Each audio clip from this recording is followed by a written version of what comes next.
After Imperial Japan swept into China in the 1930s, the warring Chinese communists and nationalists managed a semblance of unity against a common enemy, even if it took some arm twisting. When Hitler's Germany imperiled Europe, the United States and the Soviet Union set aside mutual hostility to defeat the Nazis. So is it too much to ask the mayor of New York City and the governor of New York State to work together in the face of a crisis bordering on the existential for their citizens? This is about fixing the doddering subways. Should they collapse, which on any given day does not seem a preposterous thought, the city would come treacherously close to having to put up a going out of business sign.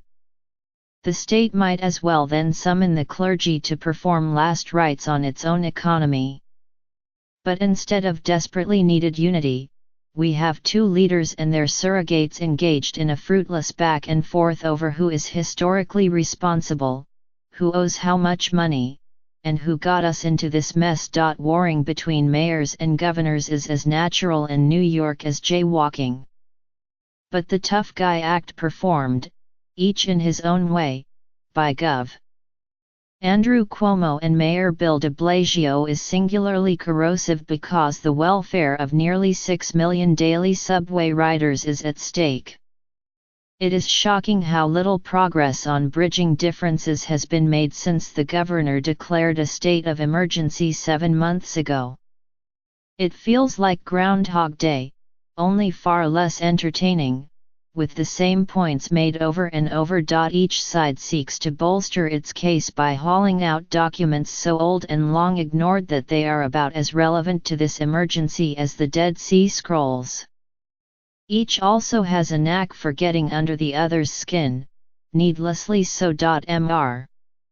De Blasio's representatives stopped the MTA board from approving, for now, a $1 billion plan to spruce up 33 subway stations with countdown clocks, better lighting and other amenities. Frills, the mayor implied.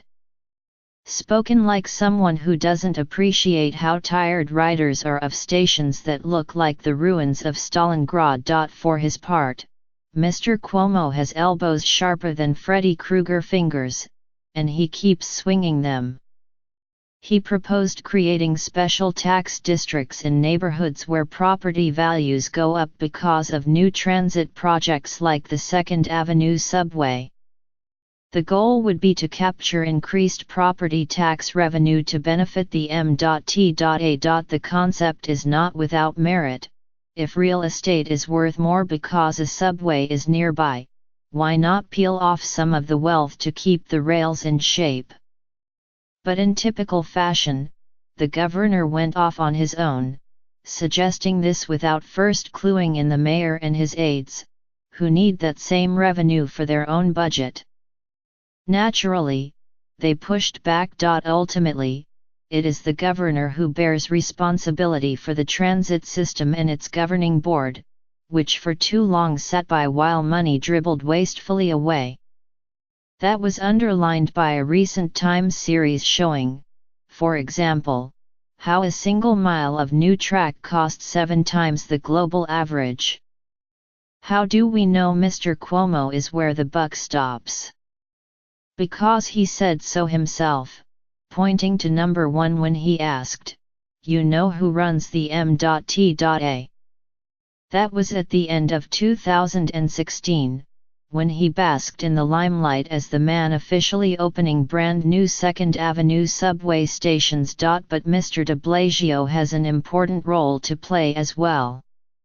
It is past time for the two of them, governor and mayor, to get it together on transit. They managed a united front in reassuring New Yorkers after a truck attack in October killed 8 people in Manhattan. Really, gentlemen, will nothing short of a terrorist act get you to find common ground?